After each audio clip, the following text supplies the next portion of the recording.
Hello and what's up guys? I'm back from Thailand and I'm ready to get back into this vlog thing. It was an awesome trip. You know, under some bad circumstances, but I love Thailand. Bittersweet. You know, what can I say? Master Kruyod Tong, the head of the Sityodtong Tong camp, had passed away a few weeks ago, and my coach, Mark Delagrati, and Sityodtong Tong LA's Walter Michalowski and we went out there together to pay our respects to a great man and see him into the next life. Kruyod Tong was a great man and an unbelievable coach. And I've had some experiences with that man personally out in Thailand that I'll never forget. It was difficult to see him off, but I'm glad I went out there, and I'm really happy that I could be there for my teacher and my teacher's teacher, Krutoi, who was Kruyod Tong's son. So hey Krutoi, as you now continue to build the Sityodtong Tong legacy worldwide, just know, USA got your back. So after the funeral and the cremation, we just spent the week hanging out, relaxing, spending time with Krutoi and a bunch of the other fighters from the camp that we haven't seen in years. So in that last week, we took some time and put a cool video together to help promote tours to Sityodtong Tong Thailand, which Mark Delagrati has been doing for years, and I'll be hopping on to help out with in the future. And I created a photo gallery of all the pictures that I took out there, from the funeral all the way to the beach. Check those out, I think you'll like it. No place like Thailand. And that being said, I have a very special announcement. We at the Fit Labs are going to start teaching Muay Thai classes. Traditional, authentic, Sityodtong Tong style Muay Thai. So we're starting that up next week, and we're offering free classes to anybody who wants one. So come check it out. So update, it's been a little while, and I did forget to bring my logbook to Thailand, but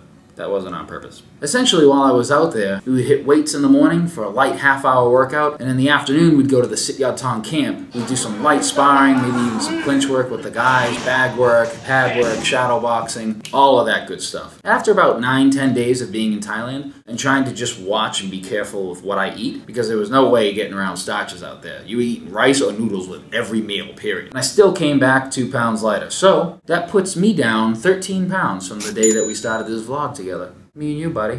We're doing it. Anyway, back to Las Vegas. I want to step away from the whole diet scene for a second. So in this episode, I want to give you 4 simple rules that we use to ensure the safety of our clients and the efficacy of the workouts. So first, let me give you a little idea of what my background in training is. I've been certified under Olympic coach Charles Poliquin. I followed Paul Chek's work. I love Pavel, the whole RKC world, and kettlebells. But I really found my place in training when my buddy and former strength and conditioning coach back in my fight days, Freddie Garcia, introduced me to Dr. Cobb in Z-Health. We Z-Health trainers like to consider ourselves movement specialists with backgrounds in neurology. And so without throwing a whole bunch of big words at you and concepts and cool medical terminology, I'm just going to give you our 4 rules taken from Z-Health, which Dr. Cobb likes to call the path to efficiency.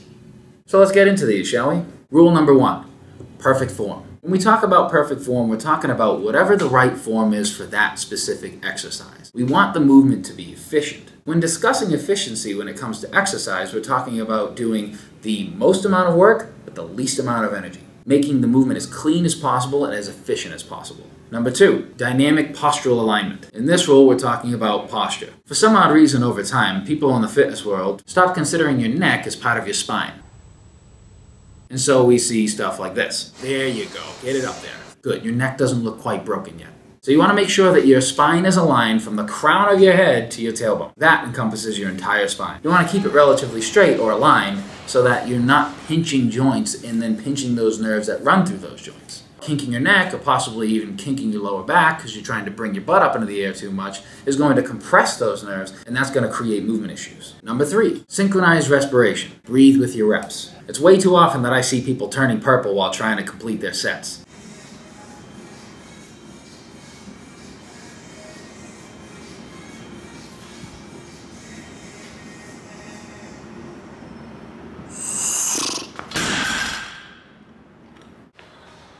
Holy shit!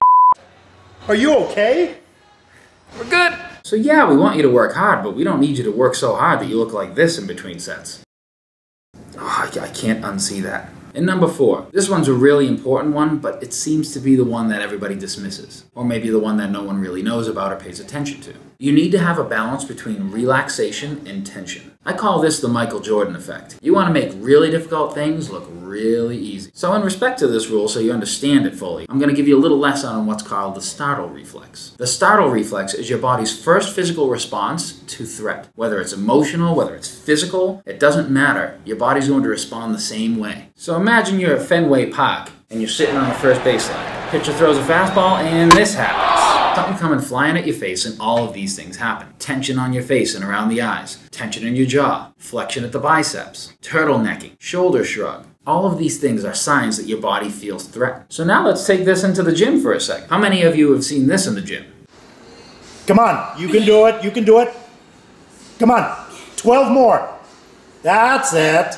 That's good? That's it, yeah, oh, perfect. When all these things happen, your body's trying to tell you it either does not feel safe with the weight that you're using, how fast you're moving, or maybe the range of motion you're trying to move in. So try adjusting one or all of these things so you don't experience any of the signs of startle reflex. But dude, you gotta do work. You gotta do work in the gym. Well, yeah, I want you to do work, but I want quality work. I don't want just work that's gonna kill you or run yourself into the operating room. Not abiding by these rules is a one-way ticket to pain, weakness, surgery, loss of range of motion, loss of quality of movement, just a lot of bad stuff. And Dr. Cobb said it best once. There's no substitute for such training qualities as speed, strength, flexibility. But if you're giving up quality of movement for any one of those things, that's when you're gonna run into problems. I tell my professional athletes all the time, just pay attention to your body. That's when you know you've done enough, or if you haven't done enough. If you can go, then go. But if your face looks like you're trying to work out in a sandstorm, then it's probably time to call it quits. At least for that day. And then come back the next day strong. So, keeping this in mind and following these 4 rules, put into practice the perfect rep principle. Make sure that every rep you take, you abide by all 4 of these rules and stay on the path to efficiency. This is truly the line between training enough